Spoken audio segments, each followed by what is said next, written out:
Assalamualaikum warahmatullahi wabarakatuh. Perkenalkan, nama saya Zahwa Ramadhani Putri, biasa dipanggil Zahwa dengan NIM 2311211040 dari Prodi Ilmu Kesehatan Masyarakat. Di sini saya akan meresensi buku tentang pengantar manajemen agribisnis. Ini adalah buku pengantar manajemen agribisnis yang ditulis oleh Insinyur Renvil Siagian.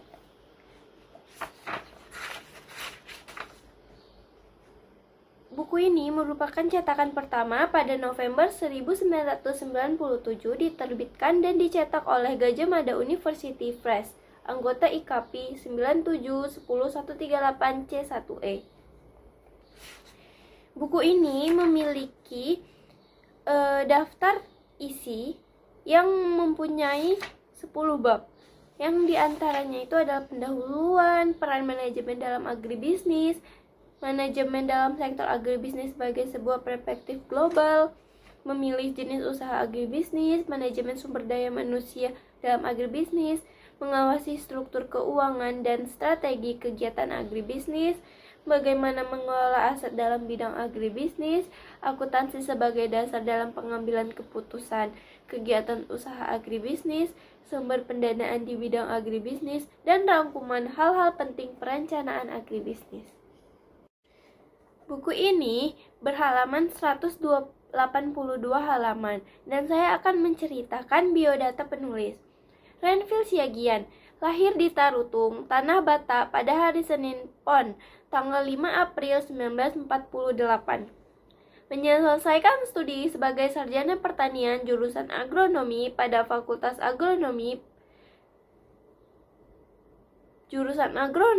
pada Fakultas Pertanian Institut Pertanian Bogor IPB tahun 1974. Setelah menyelesaikan pendidikan di IPB, pernah bekerja di perusahaan perkebunan negara maupun swasta sebagai tenaga staf di lapangan yang menangani pembukaan proyek baru, bidang kultur teknis, penelitian, dan produksi.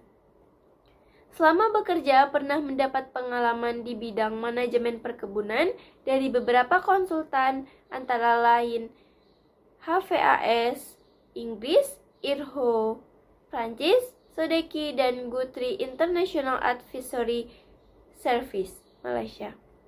Selama periode bekerja dalam kurun waktu lebih dari 20 tahun, penulis juga mengikuti berbagai kursus maupun seminar yang berhubungan dengan bidang manajemen, khususnya yang menyangkut bidang agribisnis.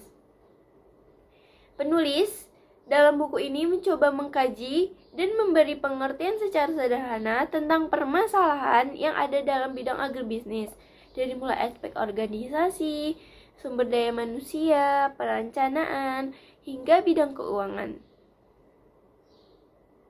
Buku ini merupakan salah satu dari rangkaian 3 buku yang ditulis penulis, yang isinya berkaitan dengan bidang perkebunan, di mana buku lainnya itu peran konsultan, manajemen di bidang perkebunan, dan kiat membangun perkebunan di Indonesia. Buku yang berjudul Pengantar Manajemen Agribisnis ini merupakan sumbangan penulis bagi pihak yang ingin mengetahui agribisnis secara umum, dan juga masyarakat luas yang berkecimpung dalam bidang agribisnis, baik sebagai tingkat pemula maupun tingkat lanjutan. Saya akan membahas isi buku dari manajemen agribisnis ini. Pertama yang akan dibahas itu adalah tentang sifat-sifat kegiatan agribisnis. Untuk dapat mengartikan istilah agribisnis secara tepat terasa agak sukar, karena walaupun pada hakikatnya semua kegiatannya mencakup segala aktivitas dalam bidang pertanian, tetapi penekanan titik pandang agribisnis ini sendiri menyebabkan artinya menjadi lebih luas dan beragam maknanya.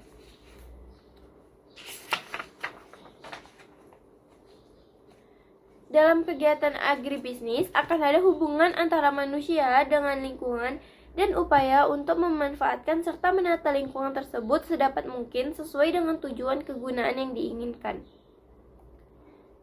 Kemudian yang dimaksud memanfaatkan Dalam hal ini adalah seperti memberi pupuk, unsur kimiawi yang dibutuhkan, irigasi, dan perlindungan lahan.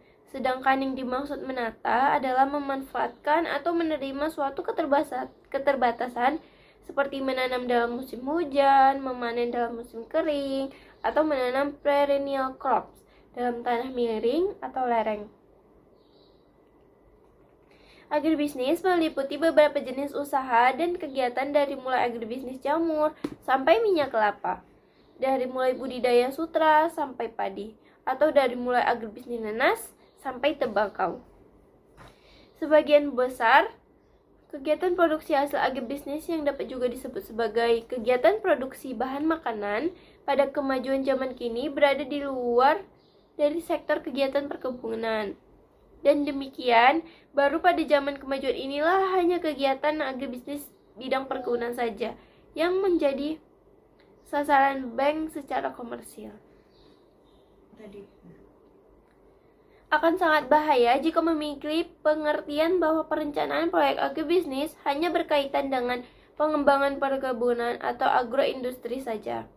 Pada kenyataannya, sebagian besar makanan pokok berasal dari petani kecil, seperti padi, tepung jagung, kacang tanah, ubi kayu, dan sebagian besar pula.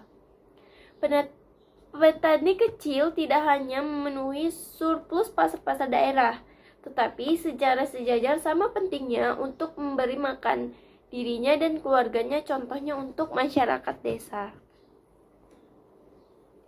Dengan adanya industrialisasi dan urbanisasi, tampaknya para petani yang lebih mampu akan bertani di lahan yang lebih luas, sedangkan petani kecil akan berpindah untuk menjadi pegawai di perindustrian atau memenuhi kebutuhan kegiatan industri.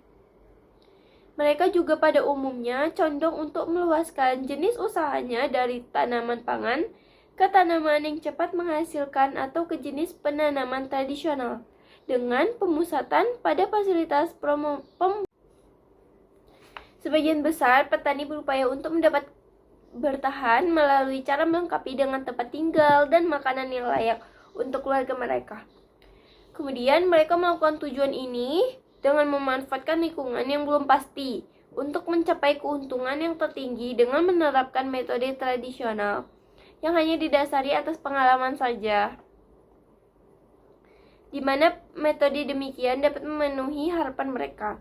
Jadi, perhatian akan diutamakan pada jenis tanaman tambahan dan jenis tanaman pengganti non-pangan sebagai perhatian kedua.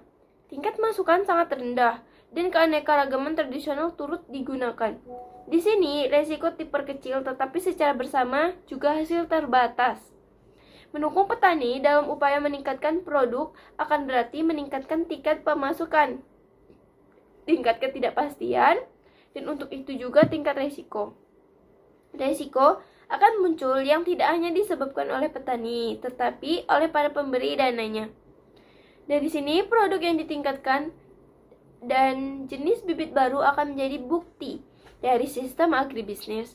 Tingkat risiko dan penurunan untuk diubah merupakan bentuk karakter yang penting untuk dikenali. Kemudian, kesimpulan dari karakteristik agribisnis ini merupakan bukti yang sangat diharapkan bahwasannya jenis benih dan jenis ternak yang membentuk dasar dari usaha agribisnis memiliki karakteristik yang bersifat umum dan spesifik berkaitan dengan periode kematangan, kebutuhan akan perawatan, tingkat risiko, nilai dalam waktu terjadinya surplus, dan sebagainya.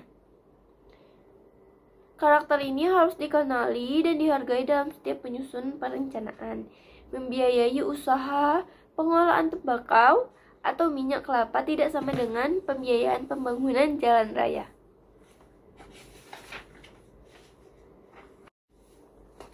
Kemudian, saya lanjut membahas manajemen dalam sektor agribisnis sebagai sebuah perspektif global. Jadi, di buku ini sangat menjelaskan sangat cocok untuk pemula yang tidak tahu apa itu agribisnis. Jadi ini tuh sangat cocok. Dengan terjadinya perubahan lingkup organisasi agribisnis di dalam industri perkebunan Mau tidak mau akan menuntut perusahaan-perusahaan untuk melakukan penyesuaian. Sebagian perlu mengkaji ulang strategi manajemennya berdasarkan kepentingan pokok sumber manajemen tersebut, perubahan bidang manajemen, dan semua bidang yang terkait. Kebutuhan akan meningkatkan kemampuan manajemen akan dapat menyesuaikan diri dengan kebutuhan akibat perubahan yang terjadi. Kemudian, sumber manajemen dalam suatu era perubahan yang berkesinambungan dan intensif, kebenarannya seperti di bawah ini akan menjadi bukti nyata. Sumber manajemen adalah bersifat pokok. Sejak dahulu, aset terpenting dari sebuah perusahaan adalah sumber daya manusia, dan sebagai modal pokoknya adalah intelektualitas. Manajemen merupakan kunci dari sumber daya manusia karena tanpa manajemen yang efektif, organisasi tidak akan mampu menjawab setiap tantangan yang timbul dari teknologi, perubahan organisasi, dan lingkungan yang sudah berjalan dalam kegiatan industri. Tugas manajer dan tugas terkait merupakan subjek dari perubahan radikal. Dalam menghadapi perubahan, tidak mungkin untuk menentukan statik penjabaran tugas untuk staf manajemen, karena bentuk tugas akan pada akhirnya berubah untuk mengarah pada peran lain dan tanggung jawab baru. Kemudian di sini juga menjelaskan strategi pengembangan manajemen. Untuk meyakinkan bahwa agribisnis dilengkapi dengan jenis manajer yang tepat di masa mendatang, pimpinan masa kini perlu mengenali kebutuhan akan unsur baru ini. Para manajer muda yang terdidik perlu dimotivasi untuk mengenali jalan karir dan secara aktif mencari tantangan dan menerima tanggung jawab. Mereka harus percaya bahwa karir di bidang agribisnis bukan ibarat menyelam ke dalam air deras, tapi ibarat menyeram. Jadi mereka tidak akan puas menjadi asisten manajemen, tetapi harus mempunyai keinginan meraih kemajuan pesat untuk mencapai jenjang profesionalismenya. Strategi pengembangan manajemen yang baik bagaimanapun membutuhkan lebih dari sekedar penerapan program pelatihan. Secara jelas dan objektif, pengembangan manajemen secara luas membutuhkan rencana sama seperti rencana pengembangan usaha. Keterlibatan badan usaha terhadap objektivitas seperti ini harus didukung oleh manajer terkait untuk pengembangan karir anak buahnya. Skema peningkatan dari prestasi dan karir diperlukan untuk mendukung dan menambah daya guna upaya menuju ke arah objektivitas organisasi secara menyeluruh. Sebagai tambahan, sistem pemberian penghargaan juga diperlukan khususnya yang berhubungan dengan prestasi, serta perencanaan yang diperlukan sesuai dengan kebutuhan organisasi di masa mendatang. Langkah awal dalam menerapkan strategi yang diambil yaitu dengan memenuhi keperluan akan pelatihan yang komprehensif. Ini dimulai dengan melalui temu wicara dengan semua direktur dari setiap perusahaan. Maksud dari temu wicara ini adalah untuk menjelaskan tentang prosedur yang diajukan dan untuk meyakinkan bahwa manajemen puncak akan melihat strategi pengembangan manajemen sebagai refleksi dari persepsi. Saya akan menyebutkan kelebihan dan kekurangan dari buku yang berjudul Manajemen Agribisnis. Jadi, buku ini kelebihannya sendiri itu adalah buku ini terlalu segmented, sehingga yang bisa membaca dan meminat dengan buku ini hanya orang yang akan menjalani skripsi atau sedang melakukan penelitian. Buku ini juga menjelaskan sangat detail mengenai setiap langkah dan metode yang harus ditempuh dalam penulisan skripsi. Buku ini mudah ditemukan di toko buku apa saja. Buku ini dapat digunakan sebagai acuan untuk seluruh perguruan tinggi di Indonesia. Kemudian, kekurangan dari buku ini pula yaitu selain memiliki kelebihan, buku ini tentu saja memiliki kekurangan. Berikut adalah Kekurangan dari buku Manajemen Agribisnis. Ada berbagai istilah asing yang di dalam buku ini tetapi tidak dijelaskan secara detail. Kemudian ada beberapa perguruan tinggi yang memiliki gaya lingkup penulisan dan atau metode penelitian skripsi yang berbeda dengan yang tertera di dalam buku ini, sehingga harus membandingkan dengan buku sejenis lainnya. Itu saja resensi buku dari saya yang berjudul Manajemen Agribisnis. Sekian, terima kasih. Assalamualaikum warahmatullahi wabarakatuh.